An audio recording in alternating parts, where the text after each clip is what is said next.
This is Small Biz Florida, the podcast designed and produced specifically for Florida small business owners and entrepreneurs. Small Biz Florida, talk that works for Florida. This podcast is supported by the Florida SBDC Network, providing the tools, strategies, and expertise to help Florida's business community thrive.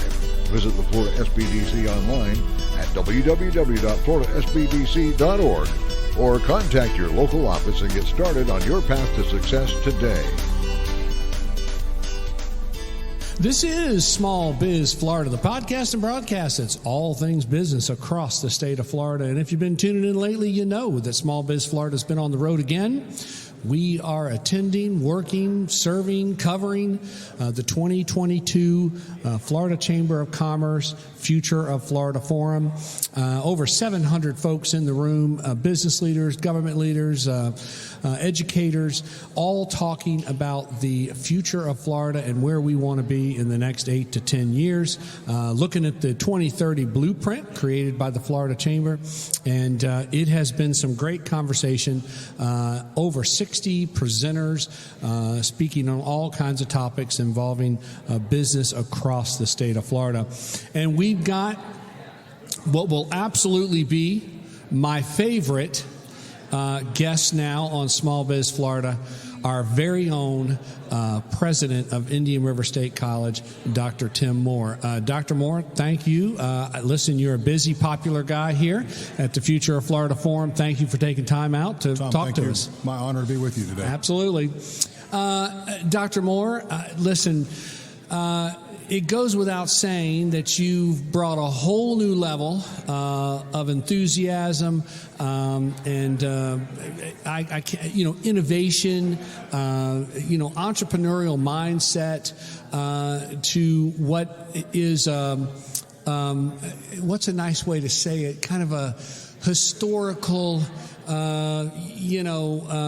history of thinking at the State College. There's been a number of folks from the State College system, but things are different today at IRSC, are they not, Dr. Moore? I think so, Tom. I appreciate the opportunity to talk to your listeners today. The college is on the move. I've been there 25 months. We have embarked upon an aggressive campaign to expand the college's reach and its offerings. We've got $95 million worth of construction underway. We've culminated this year with a historic increase in our enrollment after many years of decline through our Promise program, which is philanthropically supported. We're now getting to the most powerful word in the English language with our students and with our community and with our business partners, which is yes. We've got to find a way to get there. And as I tell everyone, I've never said no to a deal I haven't been offered. And if it's not illegal, immoral, and ethical, we're going to find a way to get to yes. Nice. And let's talk just real quickly about the Promise program. Absolutely, when we use the old entrepreneurial term, out of the box, man, you went way out of the box on this program. But you know what? I got to tell you, Dr. Moore, somebody needed to do it. Yeah. Tom, it's exactly right. We were looking at 6 years of enrollment decline, and more importantly, what I was concerned with coming out of COVID was an apathy. Although there's an appetite for higher education, a lot of people a lot of students didn't feel like they were prepared for college, and therefore we're going to wait, take a gap year, which frankly is a mistake because you lose whatever accumulated intellectual capacity you have for test taking and being in school and that rigor.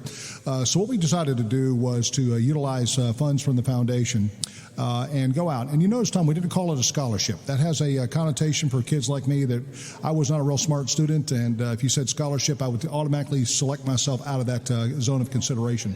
The Promise program is as follows. If you graduate from a public high school or public charter high school within Indian River State College and Service District, the 4 counties, and you had a 2.0 GPA, as long as you sign up for full-time enrollment, we waive tuition for both years of your AA degree or AS degree. That is a phenomenal opportunity, and what we found was that the student population and the families during this trying economic time said yes. We have our largest first-time in college enrollment.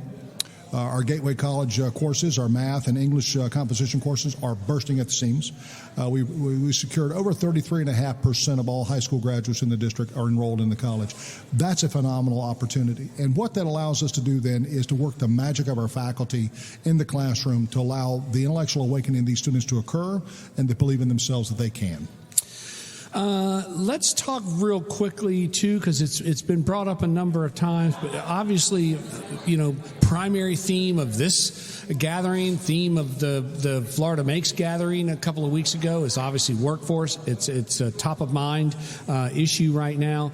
And state colleges play an important role in workforce. We've heard that here at this gathering, and it's because of the proximity that the college has with the community. You have your finger on the pulse of what's needed in the community. Talk about the benefits of an Indian River State College and how it really can partner with that business community. Right, Tom, that's a great question. As you look at the 67 counties in the state of Florida, there are 28 primary schools, either community colleges or state colleges. State college being ones that can offer 4-year degrees, and we're one of those, I think, 8 or 9 schools that can do that. But it's really that topical connection, that granular connection to our communities allows us to be able to identify talent, identify gaps and voids, and so forth, and provide workforce development training. The difference that I'm trying to bring as a college president with our team now of leaders is to get the industry to come in and not just say I want 3 of these and 4 of those and I need a welder, is to come in and sit down with us and look at your long-term trends. What do you need the college to do to support you? People don't realize we're a not-for-profit institution. We're very, very low cost. Our fully burdened rate structure is only a 1.69 multiplier. When I ran my own business, a 1.69 multiplier was unheard of. Usually you're at a 2.0 or higher. Bigger industries are much higher than that. We're inexpensive.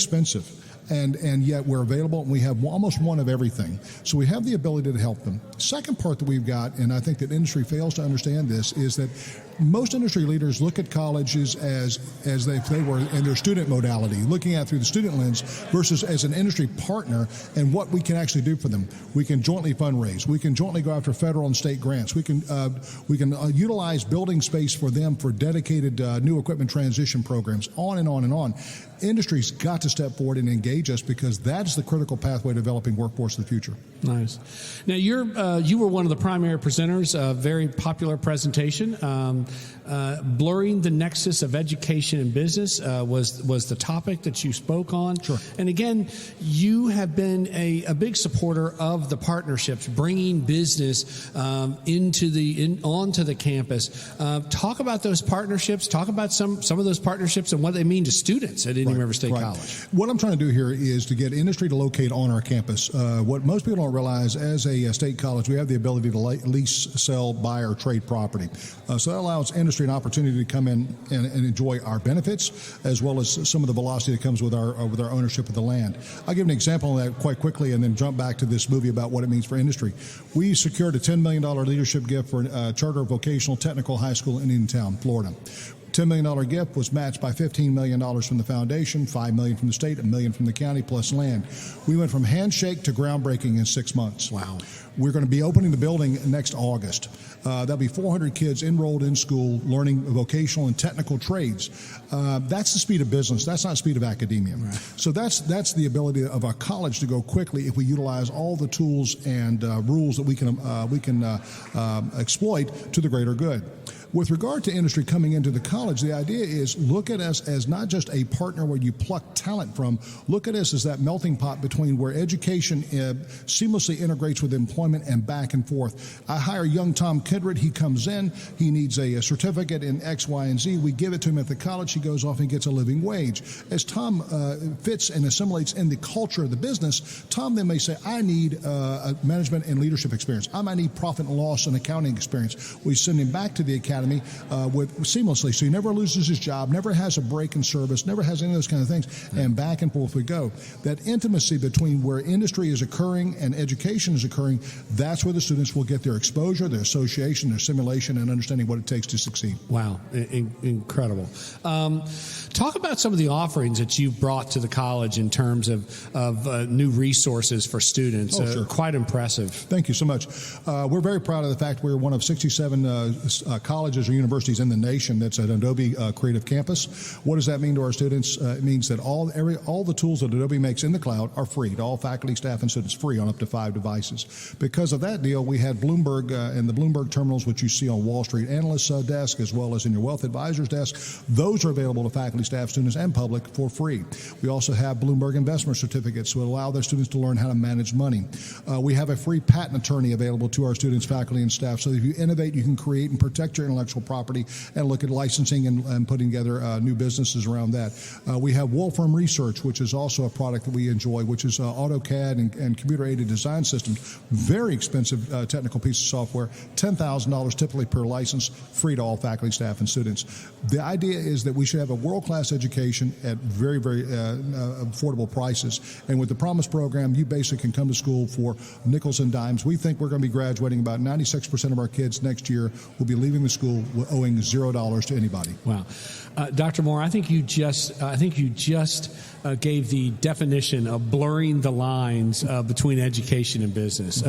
And I got to tell you, too, just a quick example. I was watching a program the other day, some sort of documentary on Wall Street, and one of the investment bankers talked about a Bloomberg terminal. I kind of perked up, and he said, not everyone has these Bloomberg terminals. These are critical in our business. And I thought, Indian River State College has a bunch of Bloomberg we have terminals. 12 of those are $50,000 a pop, and we've got 12 of those because we believe the investment. Because if we're teaching entrepreneurism, as you're doing, Tom, through the SBDC's fine work, you need to understand innovation. You need to understand the business practices, how to write a business plan, but you also need to understand money. Right. If you don't understand capital, you're going to be at the whim of someone else that's going to be smarter than you in a facet of business, which is how you count your profit and losses and how you commit to building generational wealth. And I think that's what this is all about, is giving all the tools to the young student to come in, learn all those trades and crafts, and then go out and become productive citizens. Dr. Moore, our little podcast platform here called Small Biz Florida is dedicated to highlighting all the resources and assistance programs that exist out there to help small business owners start, grow, and expand that business. And education and institutions like Indian River State College are a critical component in that research ecosystem, or the resource ecosystem for small businesses. Talk about where you see this state college, this regional education institution. Where is this space going? Tom, I think what you're going to see here in the coming years, if my vision comes to fruition, it will be as follows: 60+% of all jobs in the next 20 years will be entrepreneurial-based jobs. Every one of these students are going to come in and get some form of certificate, perhaps a 2-year or 4-year degree, but they need to have a heavy dose of entrepreneurism in there. They need to understand innovation. They need to understand small business. You go, well, why would somebody need to do that? I'm going to go work for a large company. Well, those companies are going to divest of their most expensive asset, which is people. They're going to go out and they're going to outsource those resources. This is where you become an innovator in that space. I think what you're going to see is a full ecosystem built where you as I saw with you with the bankers the other day in the SBDC meeting you had, you're going to have the financiers who are ready to do something. You've got innovators who are ready to get going. Capital is going to be deployed. We'll help them build brand, help them build awareness of technology protection, get them in the marketplace, and let them go out and be successful. I think what you're going to see is an entire pipeline of success coming on, and these will be businesses that you and I may never even have considered or dreamed of, but they'll be coming out of the innovation of the population in our district. It is Dr. Timothy Moore, president of Indian River State College. Listen, Dr. Moore, thank you. Thank you, sir. Thank you for coming to our community. Thank you for accepting the position as president. Thank you for bringing a whole new level of innovation, entrepreneurship, and inspiration to our community and to our college. Well, thank you so much. It's very kind of you to say that. I appreciate it. Yes, sir. Yes, thank sir. you. Thank you. I am Tom Kindred. This is Small Biz Florida, the podcast and broadcast that's all things business across the state of Florida. We're coming to you from the 2022 Florida Chamber of Commerce Future of Florida Forum. A lot more to come here from the Disney Coronado Springs Resort. Stay tuned. This is Small Biz Florida. This has been Small Biz Florida, created and produced by the Florida Small Business Development Center at Indian River State College. Your host for Small Biz Florida is Tom Kindred.